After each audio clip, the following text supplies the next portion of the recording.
নমস্কাৰ বন্ধুসকল, আজি আমি লৈছোঁ জলফাই আচাৰ বনাবলৈ। তাৰ কাৰণে ধুনীয়া ধুনীয়া জলফাই মই ঘৰৰ পৰা আনি লৈছোঁ। যিহেতু আমাৰ ঘৰত জলফাই গছ নাই ইয়াত, সেইকাৰণে মা ঘৰৰ পৰা মোৰ কাৰণে জলফাই দি পঠিয়াইছে আচাৰ বনাবলৈ। জলফাইবোৰ ভালদৰে চফা পানীত ধুই লৈ, যিহেতু টান টান হ'ব সেইবাবে অকণমান বইল কৰি ল'ম, সেইবাবে এনেকেই লাহে লাহে অকণমান কাটি লৈছোঁ। ডাঙৰ ডাঙৰ আচাৰটো বনোৱাৰ পিছত দেখুৱাম, কিন্তু এতিয়া দুটামান আমি খাই লওঁ। পকা দুটামান এয়া আপোনালোকে বিচাৰিলে একেবাৰে কাটি ল'ব পাৰে গুটিটো আঁতৰাই, কিন্তু আমি গুটিটোৰে সৈতে গোটাই গোটাই বনাম কাৰণে কোমল হ'বলৈ অকণমান বইল কৰিম। বইল নকৰাকৈও বনাব পাৰি, তেতিয়া পিছে সময় লাগে। আমি বইল কৰি বনাম সোনকালে খাব পৰাকৈ। আপোনালোকক কেনেকৈ বনাম আচাৰ বনাব নাথাকিব যেন পাইছোঁ, গোটেইকেইটা খাই শেষ হ'ব এতিয়া। কেনেকৈ বনাম আপোনালোকক গোটেই প্ৰচেছটো দেখুৱাম। যদিহে আচাৰ বনাবলৈ জলফাই বাচি থাকেগৈ, মোৰ মানুহজনে খায়ে আছে এটা এটাকৈ।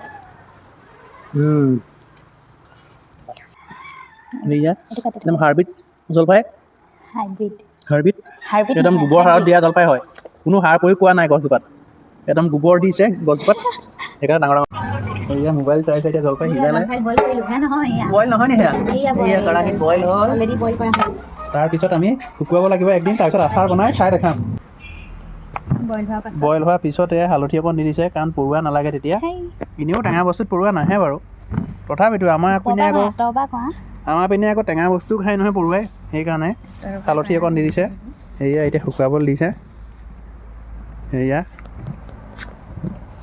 অলপ পিছত তেল দিব লাগিব, তেল দিয়াৰ পিছত আকৌ এটা খাই দেখুৱাম। বাৰু মই এটা টেষ্ট কৰি লওঁ। আচলতে হালধি অনাৰ পিছত খাবলৈ অলপ বেয়া হয়, তথাপিতো আকৌ এটা ডাঙৰ চাই এটা সেনেকৈ টেষ্ট কৰি লৈছোঁ। খাবলৈ শাক দিছে, কিন্তু হালধিটো সনা সনা তিতা তিতা লাগিছে, পিছত ভাল হ'ব খাবলৈ। দি থৈছোঁ, আকৌ এটা মাজতে শুকাইছে নাই ভালকৈ, সেয়া অলপ অলপ শুকাইছে। আকৌ এটা মানে শুকাইছে নাই ভালকৈ এটা টেষ্টি কৰিব লাগিব। ধৰক এইটোকে এবাৰ টেষ্টি কৰোঁ, অলপ ডাঙৰ চাই। সেনেকৈ মাজে মাজে টেষ্ট কৰি থাকিব লাগিব, আৰু শুকাব লাগিব 3-4 দিনমান, আৰু মাজে মাজে টেষ্ট কৰি থাকিব লাগিব।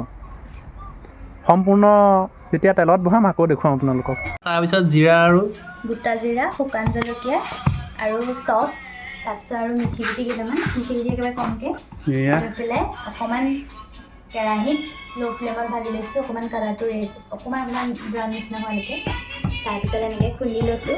সেয়া বৰ্তমান খুন্দি আছে, খুন্দি তাৰপিছত তেলো গৰম কৰি আছে কেৰাহীত। কেৰাহীখন লেতেৰাকৈ নেদেখাবা, চাইডবোৰ নেদেখাবা জাষ্ট।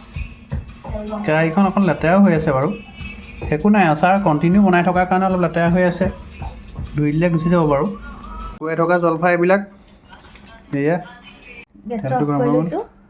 তেতিয়া জলফাইকেইটা জলফাই দি লৈছোঁ সোনকালে,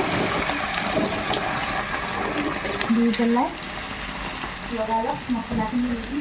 এতিয়া খাব পৰা হ'ল নি বাৰু? লগালগ মছলাখিনি দি দিম। বেছি দেৰি ভাজিব নালাগে নেকি? নিমখ আগতে বইল কৰি দিয়ে থৈছিলোঁ, সেইকাৰণে এতিয়া অকণমান দিছোঁ, হালধি উঠোৱা আছিলে, এতিয়া মিক্স কৰি দিলোঁ। এয়া বৰ্তমান খাব পৰা হ'লেই নি বাৰু? সদায় ৰ'বা, এতিয়া কেনেকৈ কেৰাহীত থৈ দিব লাগিব, অলপ পিছত খাই দেখাম। কেৰাহীত থৈ দিব নাই, বটলত ভৰাব পৰা হ'ব।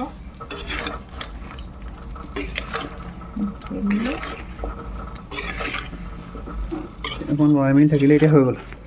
মছলাখিনি ধুনীয়াকৈ মিক্স কৰি দিছোঁ। হৈ গ'ল, এতিয়া অলপ পিছত খাই দেখাম।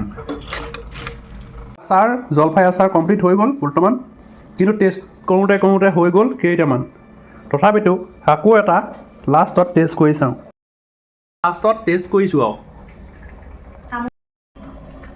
আজিলৈ বাই, আকৌ এটা নতুন ভিডিঅ'ত আপোনালোকক লগ পাম।